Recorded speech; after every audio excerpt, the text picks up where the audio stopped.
UP police constable का paper हो चुका है। आज हम उसकी कटआउट की बात करेंगे कि कटआउट क्या जाएगा। पेपर आसान भी था और हार्ड भी था। अगर आसान हार्ड की बात करें सिंपल लाइन में हम तो जीके एक टफ सेक्शन था जिसको नॉर्मल तरीके से जीके को समझो आप 40% क्वेश्चन कर सकते थे।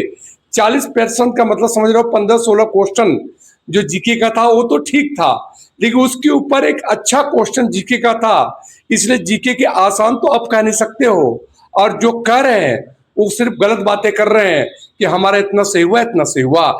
लेकिन जीके का जो क्वेश्चन था जो 37 नंबर का था उसमें आप कह सकते हो कि 15-16 क्वेश्चन एक वाजिब क्वेश्चन था और बाकी एक स्टैंडर्ड क्वेश्चन था। मैथ की बात कर ले हम थोड़ा सा, तो मैथ के जो 35 क्वेश्चन थे उसमें अगर मैथ का कोई स्ट्रांग बच्चा तो उसके लिए तो आसान पेपर था, इसमें कोई कहना नहीं है। लेकिन मैं एक एवरेज बच्चे की बात करूं तो 35 में से मान लो 25-26 तक एवरेज बच्चा भी मैथ में कर जाएगा, तो 25-26 मैथ में भी कर जाएगा। रीजनिंग सब कहते आसान है, लेकिन यूपी पुलिस के 3 दिन के पेपर में रीजनिंग में टाइम टेकन था। रीजनिंग समय ले रही थी, बन तो रहा था सबसे लेकिन समय लिया जा रहा था, तो नतीजा समय कहीं ना कहीं पेपर को परेशान तो करता ही है। तो 40 में से आप कह सकते हो आपके 36 सही हो सकते हैं, 37 सही हो सकते हैं, लेकिन 36, 37, 38 सही तो कर सकते हो, लेकिन उतना समय नहीं होने के कारण उसे भी आप इतना आसान नहीं ले सकते हो। फिर भी आप इजी की तरह कर सकते हो। 30 क्वेश्चन तो हमने कर लिया। कुल मिला के हम कहेंगे कि 150 क्वेश्चन में जो 300 नंबर का पेपर था उसमें 110 क्वेश्चन जो है वह किया जा सकता था। लेकिन 110 में भी यह है कि जो बच्चे अच्छे हैं वही 110 तक गए हैं, नहीं तो बाकी बच्चों का जो एवरेज आकलन मैं बताऊं 100 से 110 के बीच होगा। और अगर किसी को लगता है कि यूपीएसआई का पेपर में मेरिट हाई गया तो यूपीएसआई के पेपर में दो बात इससे अलग है। दोनों बातें क्या है, उसकी सीटें 4-4.5 हजार थी, इसकी सीटें 32,000 प्लस है। उसमें फिजिकल के लिए 12,000 लड़के क्वालिफाई होंगे हुए थे, इसमें 90,000 लगभग लड़के क्वालिफाइंग होंगे और उसका पेपर इसके तुलना में बहुत ईजी था। आप कह सकते हो कांस्टेबल से आसान पेपर यूपीएसआई का था। तो आप कोई भी उस पेपर से उस मेरिट से कंपेयर न करें, क्योंकि उसका पेपर इतना आसान था कि मेरिट काफी टंग गई। लेकिन यह मिक्सअप था, किसी भी सेट में जीके उतना आसान नहीं था। किसी भी सेट में मैथ के जो बच्चे कमजोर हैं उनके लिए मैथ आसान नहीं था, किसी सेट में जो कमजोर बच्चे हैं। और जीके तो सबके लिए टफ था। हिंदी में, जहां तक हिंदी की बात करूं मैं आपसे, कि हिंदी में 20 क्वेश्चन 22-24 क्वेश्चन तक तो ठीक है, लेकिन 10-12-15 क्वेश्चन इसमें गलत हो जाएंगे या छोड़े जा सकते हैं। लेकिन जिसने हिंदी में काफी मेहनत किया होगा वो 25 तक चला गया होगा, ये कह सकते हो आप ओवरऑल। तो मैं कहूंगा जो जनरल मेल है, जो फिजिकल का कट ऑफ है, या 106, 107, 108, ये जो जनरल मेल फिजिकल की बात कर रहा हूं मैं। अब यह इस कंडीशन पे है कि नॉर्मलाइजेशन के बाद क्या होगा, ये नॉर्मलाइजेशन से पहले बता रहा हूं।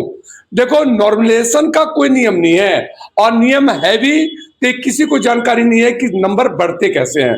कभी सुना जाता था कि ज्यादा रॉन्ग क्वेश्चन करने से नंबर कम हो जाते हैं, सुना जाता था और आप भी सुने होंगे। कभी लगता था कम क्वेश्चन करने वालों को नंबर बढ़ जाते हैं। तो ये सब सुनी सुनाई बातें हैं, जो नॉर्मलाइजेशन पे कोई इसका मतलब नहीं। कुछ लोग कहना है कि जो क्वेश्चन सबसे हार्ड है अगर वह किसी बच्चे ने बना लिया तो उसको मार्क्स ज्यादा दे दिया जाएगा। तो इस तरह से तमाम अटकलियां है इस पे, लेकिन कोई क्लियर नहीं है। लेकिन अगर नॉर्मलाइजेशन होगा तो नंबर बढ़ेगा। तो नंबर जब बढ़ेगा, अगर क्वेश्चन की बात करोगे तो क्वेश्चन 5-6 प्लस होगा, अर्थात 10-12 नंबर प्लस हो सकते हैं। लेकिन विदाउट नॉर्मलाइजेशन बता रहा हूं मैं आपको कि 106, 107 जनरल मेल। नॉर्मलाइजेशन के बाद हो सके यह आंकड़ा 110, 111 पहुंच जाए। लेकिन फीमेल की बात करें हम, अब फीमेल भी पहले जैसा मेरिट नहीं रखी है।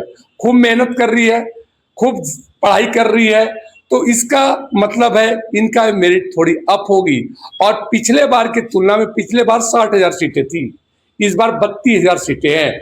पिछले बार 35 लाख लड़कों ने एग्जाम दिया था, इस बार लगभग 22 लाख लड़कों ने एग्जाम दिया है।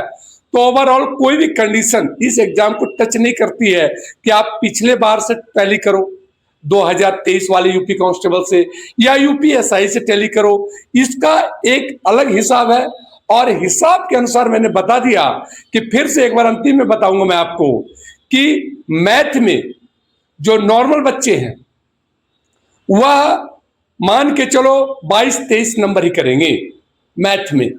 रीजनिंग में जो एवरेज बच्चे जाएंगे ये मान के चलो 28-30 नंबर करेंगे।